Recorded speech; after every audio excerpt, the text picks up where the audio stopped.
नमस्कार प्रिय विद्यार्थियों।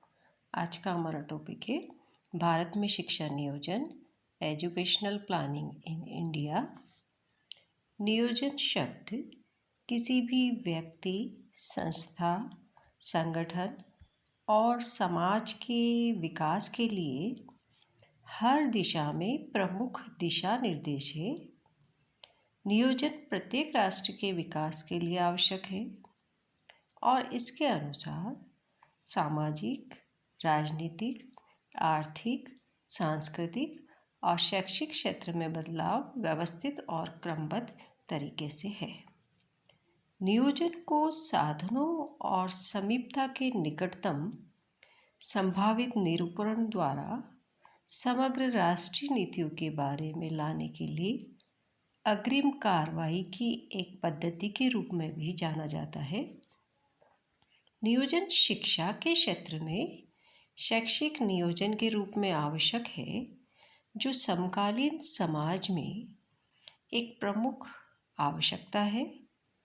वर्तमान वैज्ञानिक रूप से विकसित और तकनीकी रूप से उन्नत समाज की जटिलताओं ने शिक्षा में नियोजन की आवश्यकता को विशेष स्थान दिया है। किसी भी क्षेत्र में नियोजन की तरह शैक्षिक नियोजन में व्यक्तिगत और सामाजिक दोनों तरह के शैक्षिक उद्देश्यों और उद्देश्यों की अधिकतम प्राप्ति के लिए उपलब्ध संसाधनों का सबसे बड़ा उपयोग करने के सर्वोत्तम संभव साधनों का पता लगाना है। भारत की पंचवर्षीय योजना में शिक्षा नियोजन चिंता का एक महत्वपूर्ण विषय है। अभी हाल ही में वैश्वीकरण और आधुनिकीकरण के बाद शिक्षा सभी स्तर पर आवश्यक मानी जाने लगी है, क्योंकि दूसरे देशों के साथ चलने तथा उनके साथ प्रतियोगिता करने के लिए शिक्षा अति आवश्यक है। अब हम भारत में शिक्षा की स्थिति को देखते हैं। भारत में शिक्षा की स्थिति के जो बिंदु हैं जिस पर हम शिक्षा स्थिति को जानेंगे, उसमें नामांकन, शिक्षण विधियाँ, तकनीकी व व्यावसायिक शिक्षा, महंगी तथा असंगत उच्च शिक्षा, संस्कृति व भारतीय भाषा की उपेक्षा और असमान प्रादेशिक विकास। सबसे पहले हम इसमें देख रहे हैं नामांकन। वर्ष 1947 में जब देश स्वतंत्र हुआ था, उस समय कुल जनसंख्या में से मात्र 15% व्यक्ति ही साक्षर थे। वर्ष 1950 और 51 में प्राथमिक और माध्यमिक शिक्षा में बच्चों का नामांकन 19.15 लाख था, जो कि बढ़कर 2009 और 10 में 1950 लाख हो गया। वहीं दूसरी ओर उच्च माध्यमिक शिक्षा में बच्चों का नामांकन, जो कि 1950 और 51 में 14.8 लाख था, वो बढ़कर 2009 और 10 में 482 लाख हो गया। इस प्रकार विश्वविद्यालय में बच्चों का नामांकन, जो कि 1950 और 51 में 3.6 लाख था, वह 2009 और 10 में बढ़कर 241 लाख हो गया। अब हम शिक्षक देख रहे हैं। स्वतंत्रता के समय प्राथमिक विद्यालयों में औसतन 34 विद्यार्थियों पर मात्र एक शिक्षक उपलब्ध था। वहीं माध्यमिक और उच्च माध्यमिक विद्यालयों में औसतन 25 विद्यार्थियों पर मात्र एक शिक्षक था। इस ऊंचे शिक्षक विद्यार्थी अनुपात ने प्रत्यक्ष रूप में विद्यार्थियों की दक्षता, कुशलता व पढ़ने की क्षमता पर बुरा प्रभाव डाला। वहीं 2009 और 10 में प्राथमिक विद्यालयों में औसत 55 विद्यार्थियों पर मात्र एक शिक्षक था, जबकि माध्यमिक और उच्च माध्यमिक विद्यालयों में औसतन 25 विद्यार्थियों पर मात्र एक शिक्षक ही उपलब्ध था। नेक्स्ट जो स्थिति हम जानना चाह रहे हैं शिक्षा की, वो शिक्षण विधियाँ है। स्वतंत्रता के समय में जितनी भी शिक्षण विधियाँ थी, वो सब पुरानी थी। शिक्षा प्रदान करने का मुख्य माध्यम शामपट्ट, चौक था। बहुत सारी जगहों पर ये सुविधाएं भी उपलब्ध नहीं थी। विद्यालयों में अच्छे भवन, पुस्तकालय, लैब, खेलने का मैदान आदि सुविधाओं का अभाव था। लेकिन समय के साथ इसमें सुधार हुआ और शिक्षण विधियों में परिवर्तन आया, लेकिन आज भी कई गांव ऐसे हैं जो इस सुविधा से वंचित है। नेक्स्ट हम देख रहे हैं तकनीकी और व्यावसायिक शिक्षा। स्वतंत्रता के समय भारत में तकनीकी व व्यावसायिक शिक्षा का स्तर बहुत निम्न था। वर्ष 1950 और 51 में भारत के इंजीनियरिंग कॉलेज में केवल 1953 सीटें ही उपलब्ध थी। इन कॉलेजों में स्नातकोत्तर और शोध के लिए कोई प्रावधान नहीं था। देश में केवल 28 मेडिकल कॉलेज और 4 डेंटल कॉलेज ही थे। इन कॉलेजों में केवल 2675 और 18 विद्यार्थी ही प्रवेश ले सकते थे। नेक्स्ट हम देख रहे हैं महंगी तथा असंगत उच्च शिक्षा। वर्ष 1951 तक उच्च शिक्षा महंगी और असंगत थी। रोजगार तथा विभिन्न व्यवसायों से उच्च शिक्षा का कोई संबंध नहीं था। उस समय केवल 27 विश्वविद्यालय और 498 कॉलेज देश भर में थे और इन संस्थानों में अधिक से अधिक 3,40,000 विद्यार्थी शिक्षा ले रहे थे। ज़्यादातर कॉलेज और विश्वविद्यालयों की वित्तीय व्यवस्था भी दयनीय थी। इनमें दी जाने वाली शिक्षा न तो सस्ती थी और न ही रोजगार उन्मुख थी।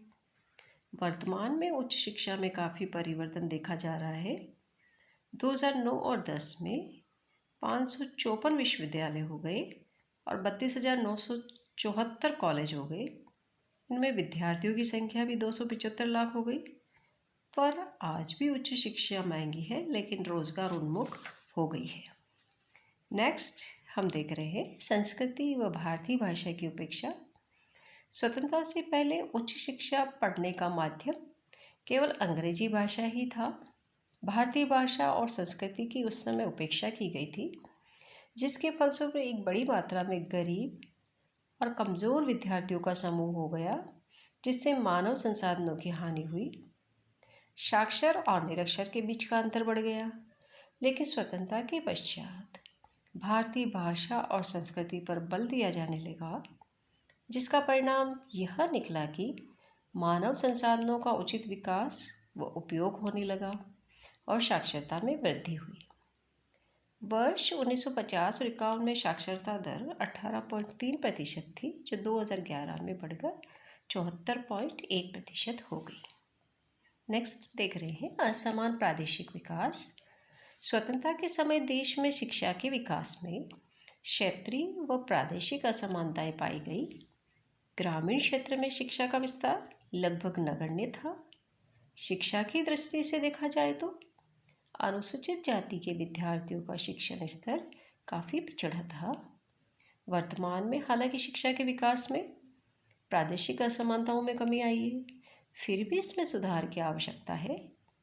ग्रामीण क्षेत्र में शिक्षा के विकास की ओर ध्यान देना शुरू कर दिया है। नेक्स्ट अब हम देखते हैं कि भारत में शिक्षा नियोजन में कौन कौन सी ऐसी बाधाएं आ रही है। भारत में शिक्षा का स्तर काफ़ी कम है, विशेषतः लड़कियों में, क्योंकि अधिकतर भारतीयों का यह सोचना है कि लड़कियों से ज़्यादा लड़कों को पढ़ाना चाहिए, जिससे कि उनका आने वाला जीवन सुधर सके। लेकिन उसमें भी बहुत सी बाधाएं आई, जो इस प्रकार से उच्च परित्याग दर, हाई ड्रॉप आउट रेट्स। उच्च परित्याग दर का तात्पर्य उस दर से है जिसमें विद्यार्थी अपनी पढ़ाई आधे में ही छोड़ देते हैं। हमारे देश में यह स्थिति सबसे अधिक देखने को मिलती है, क्योंकि यहाँ के अधिकतर लोग गरीब हैं। इसलिए उनके बच्चे जब जरा से बड़े हो जाते हैं तो अभिभावक उनकी पढ़ाई बीच में छुड़वा देते हैं और उन्हें छोटे मोटे काम धंधे में लगा देते हैं। इसका कारण वो सोचते हैं कि इससे उनकी आय में वृद्धि होगी। परिणाम स्वरूप देश में परित्याग दर उच्च दर से पाया जाता है। वर्ष 2009 और 10 में यह दर 52.67% थी, जो ये बताती थी कि 50% से अधिक विद्यार्थी बीच में ही शिक्षा छोड़ देते हैं। दूसरी बाधा हम देख रहे हैं ज्ञान की सफलता का निम्न स्तर। भारत जैसे देश में हालांकि सरकार ने शिक्षा की ओर ध्यान देना 1990 से ही शुरू कर दिया है, फिर भी आज विद्या की सफलता का बहुत कम स्तर है। शिक्षा में न केवल व्यावसायिक बल्कि तकनीकी का भी अभाव है, जिसके कारण ज्ञान की सफलता का स्तर बहुत निम्न है। यही कारण है कि आम जनता डिग्री लेकर भी बेरोजगार बैठी हुई है। नेक्स्ट जो बाधा है वो है लड़कियों की कम भागीदारी, यानी विद्यार्थी के रूप में लड़कियों की कम भागीदारी है। हमारे समाज में शुरू से ही लड़कियों को अधिक महत्व नहीं दिया जाता। लड़कों को हमेशा अच्छे से अच्छा देने की कोशिश की जाती है, लेकिन लड़कियों के लिए कुछ करना ही नहीं चाहते। इसलिए लड़कियों की भागीदारी विद्यार्थियों के रूप में हमको कम देखने को मिलती है।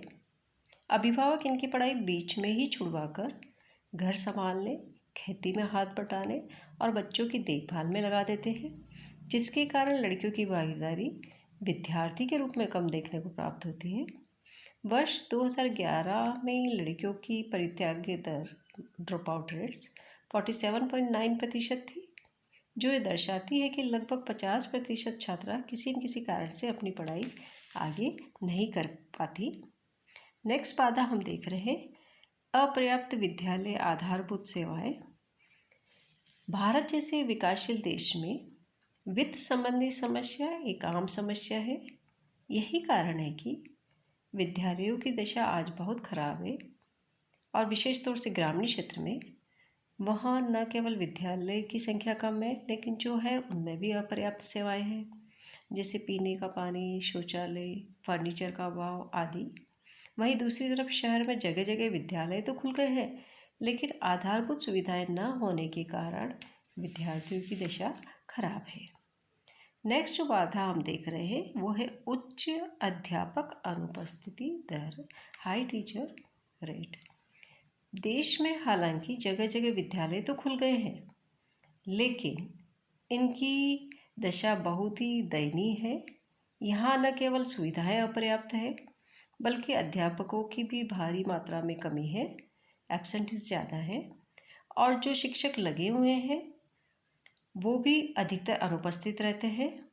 यह दशा ग्रामीण क्षेत्रों में अधिक देखने को मिलती है, क्योंकि वहाँ न तो कोई निरीक्षण होता है और न ही कोई शिकायत दर्ज कराने वाला, इसलिए अध्यापक अपनी मनमानी करते रहते हैं। नेक्स्ट जो बाधा है वो है अध्यापक रिक्त उच्च स्तर पर। सरकार ने विद्यालय में अध्यापकों की कमी को पूरा करने के लिए उच्च स्तर पर वैकेंसीज निकालना शुरू कर दी है, जिसके कारण आज अध्यापकों की संख्या में सुधार आया है। लेकिन आज भी अध्यापकों की आवश्यकता है, और जो लगे हुए हैं उनको चाहिए कि वो अपना कार्य ईमानदारी से करें, जिसके फलस्वरूप शिक्षा का विकास हो सके। नेक्स्ट जो बाधा है वो शैक्षिक स्तर पर विषमता है। भारत जैसे विकासशील देश में हालांकि सरकार ने शिक्षा पर ध्यान देना प्रारंभ किया है, लेकिन वित्तीय समस्या के कारण शिक्षा का जितना विकास होना चाहिए नहीं हो पा रहा है। फलस्वरूप शिक्षा की सामग्री उपलब्ध नहीं हो पा रही है, जिसके कारण बहुत सी विद्यार्थी ऐसे हैं जिन्हें शिक्षा सामग्री समय पर न मिलने से वह शिक्षा ग्रहण करने से वंचित रह गए हैं। इसके साथ ही साथ मूल्यांकन विधि, शिक्षा का माध्यम, पाठ्यक्रम का स्तर इत्यादि में विषमताएं देखने को मिली है। इसके परिणामस्वरूप विद्यार्थियों में अंतर, राजनीतिक गतिशीलता का अभाव पाया गया है। यह समस्या उन्हें राज्यों में अधिक दिखाई दी जो शिक्षा की दृष्टि से पिछड़े हुए हैं। नेक्स्ट हम देखते हैं परीक्षा प्रणाली का निम्न स्तर। भारत में शिक्षा प्रणाली परीक्षा उन्मुख है। परीक्षा के दौरान सामूहिक प्रतिलिपिकरण, निरीक्षक की मौन सहमति, पेपर्स का लीक हो जाना इत्यादि परीक्षा प्रणाली को अर्थहीन बना दिया है। नेक्स्ट है कुप्रबंध और राजनीतिक हस्तक्षेप। ये भी एक हमारी बाधा है। वर्तमान में विश्वविद्यालयों में राजनीतिक हस्तक्षेप बहुत बढ़ गया है। आज अधिक मात्रा में कुलपति, प्रोफेसर, प्रवक्ताओं की नियुक्तियाँ राजनीतिक आधार पर होती है, न कि मेरिट के आधार पर। फलस्वरूप शिक्षा की गुणवत्ता में भारी गिरावट देखने को मिलती है। नेक्स्ट हम देख रहे हैं सार्वजनिक जनता की कम भागीदारी। शिक्षा का विकास करने में न केवल सरकार की भूमिका अहम है, बल्कि सार्वजनिक जनता की भूमिका भी महत्वपूर्ण है, लेकिन जनता की भागीदारी शिक्षा के विकास में बहुत ही कम है, जो कि चिंता का एक विषय है। नेक्स्ट हम देख रहे हैं अंतर्राज्यीय साक्षरता दर में विभिन्नताएं। राज्यों के आपस में साक्षरता दर में विभिन्नता भी एक बहुत बड़ा कारण है, जिसकी वजह से शिक्षा का नियोजन सही ढंग से नहीं हो पाया। विकसित राज्यों की तुलना में पिछड़े राज्यों की साक्षरता दर बहुत कम है।